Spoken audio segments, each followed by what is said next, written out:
Hi, this is Regina Y. Favors with Pre-Singles Counseling. This is part of my Pre-Singles Counseling coaching curriculum where I design lessons and case studies based in the psychology literature on different topics. This Pre-Singles Counseling is targeted to three types of individuals. The first individual is a person who is interested in becoming single. That means that person is not necessarily interested in dating or entering the marriage market. The second individual is a single individual who is interested in entering the dating market. And then the last individual is a single dating individual who is interested in marriage. So take some time to listen to this lesson and or case study. Please leave a comment and I will reply. In addition, please consider subscribing to the channel. Hit the notification bell if you are interested in further topics. This is Pre-Singles Counseling, a Pre-Singles Counseling coaching curriculum. Thank you for visiting the channel.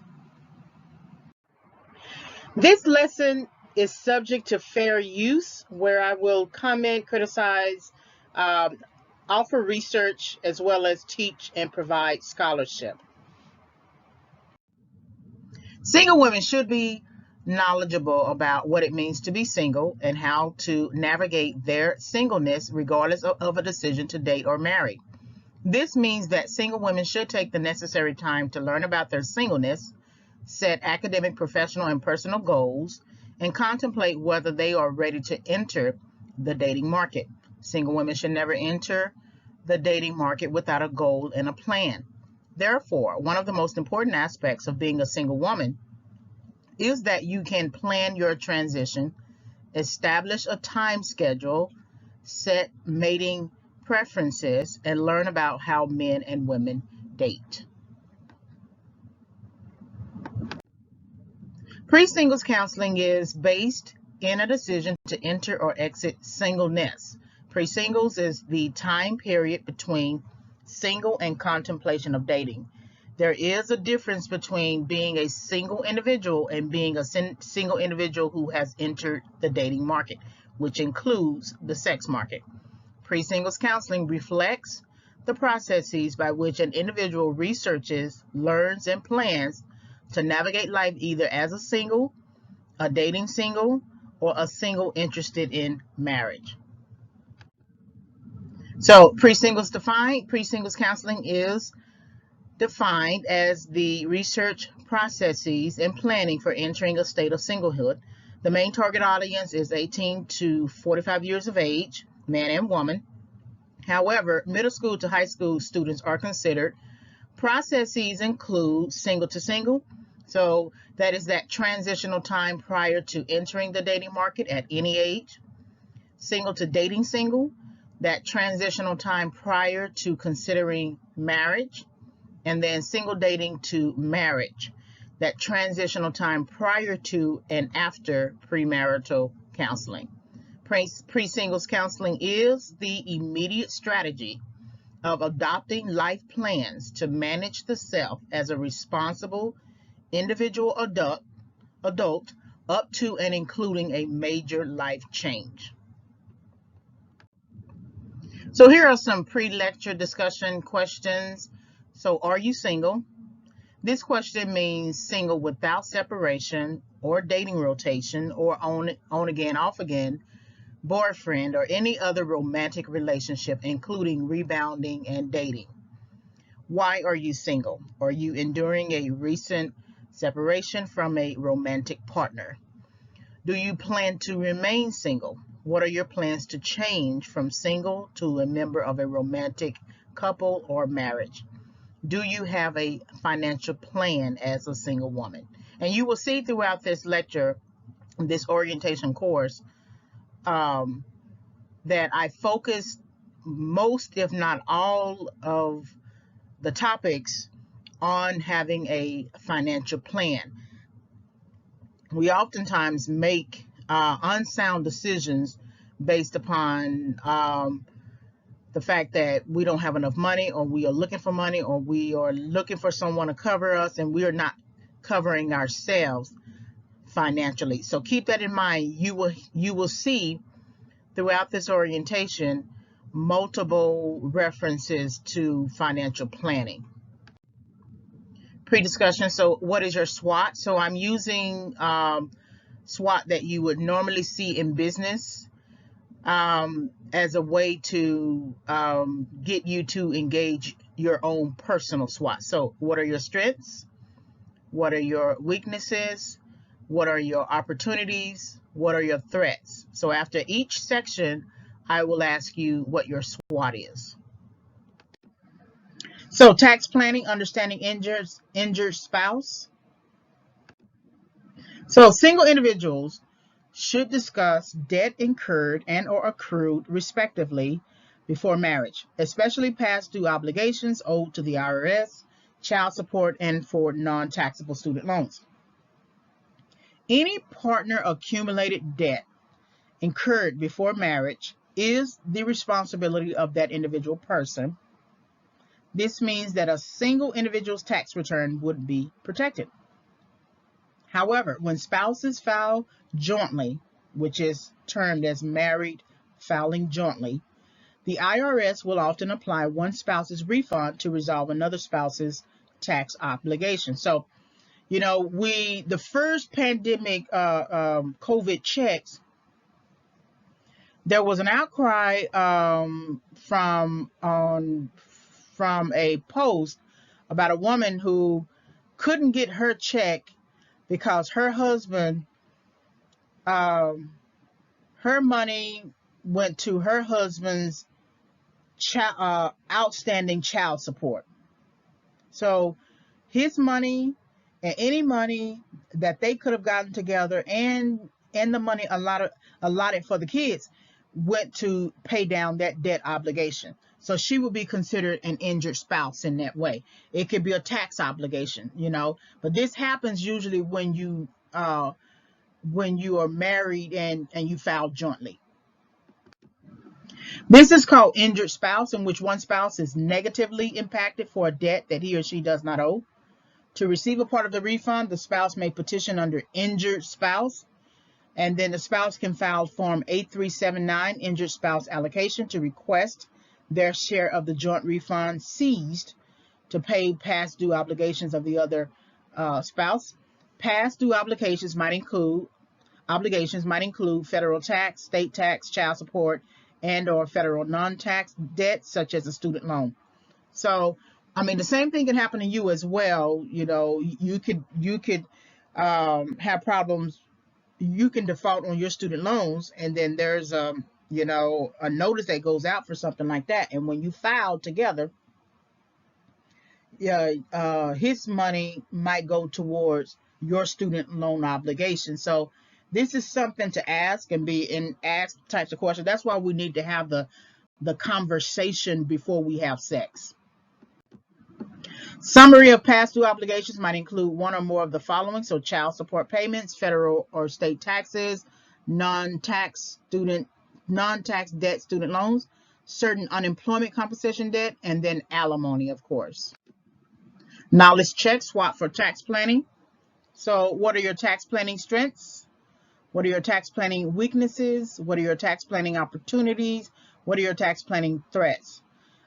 So strengths are just that you just need to, if you already have a good habit of paying bills, and paying your tax obligation shouldn't be a problem for you. You just have to adjust. Weaknesses might lead to, if you don't have exceptional pay history, you're going to have a problem. And when it comes to the IRS tax obligation, you could go to jail. So whatever weaknesses you have about paying bills, you're going to have to change your thinking about that quickly. And then, because you don't want them to attach a lien to your account, which is going to take all of your money.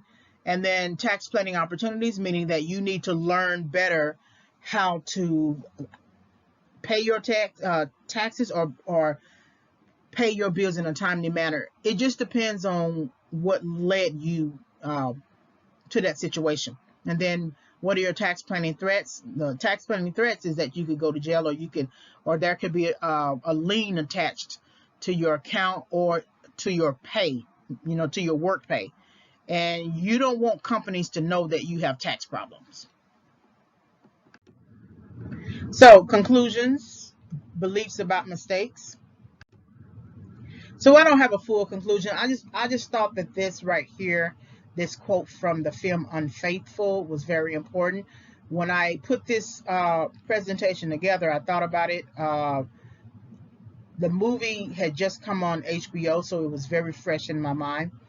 But this is the conversation that Paul Vartan is having with Connie Sumner in Unfaithful. Richard Gere was her husband. And she was talking about mistakes or something like that. And Paul Vartan made a very interesting statement that I did not catch. All the times I have watched this film, I did not catch it until now. And it could be because it was for me to catch it now.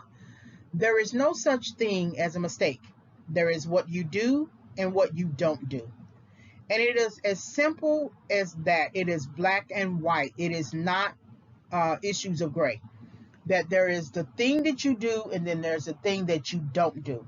And so if Connie did not want to have an affair, then she didn't have to do it. There was nothing that forced her to have an affair. She forced herself. She sought it out. She visualized it. She sought it out. She made the call. She visited him multiple times, and she had an affair. Period. She had already had an affair in her heart, emotionally, even before she got there. But there is no such thing as a mistake. There is what you do and what you don't do, and that's what I want to leave you with. That even if we're not talking about affairs in this pre-singles counseling coaching curriculum orientation, that if you find yourself getting into the dating market and the sex market, and then you get pregnant or something like that, and you didn't intend for that.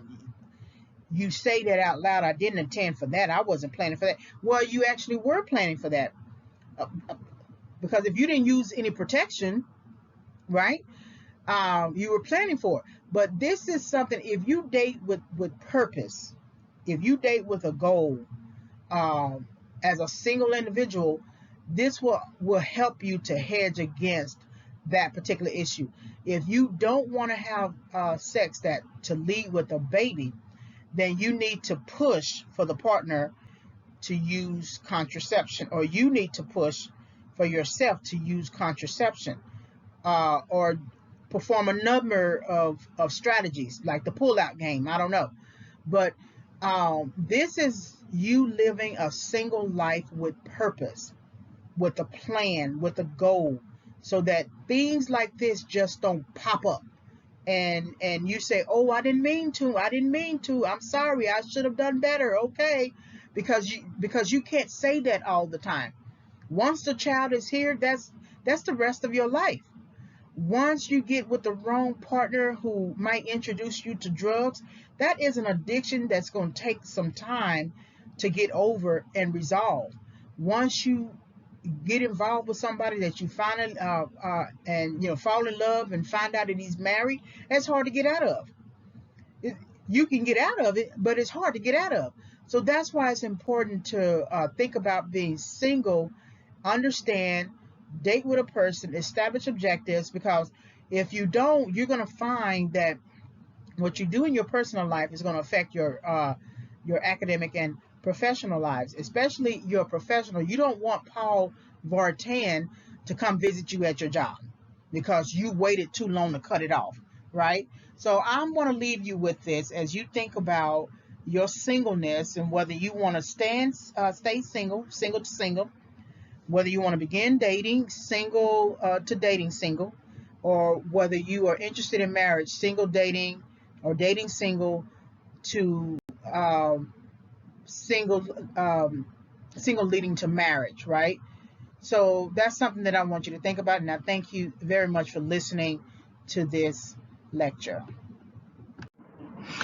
All right, so hopefully you were able to gain insight from this video discussion. Please like, subscribe, and visit. So uh, please like the video, hit the notification bell for more discussions. I am re-uploading all of my audios, so I needed to make some changes to them. You can visit my website for more content at reginayfavors.com. If you want to send me an email, you can send an email reginayfavors@yahoo.com.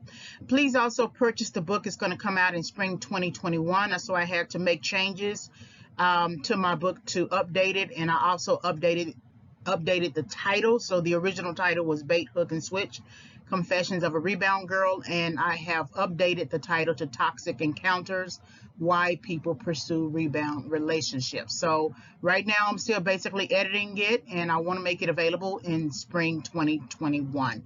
So thank you very much for visiting my channel, and I am Regina Y. Favors. Have a great day.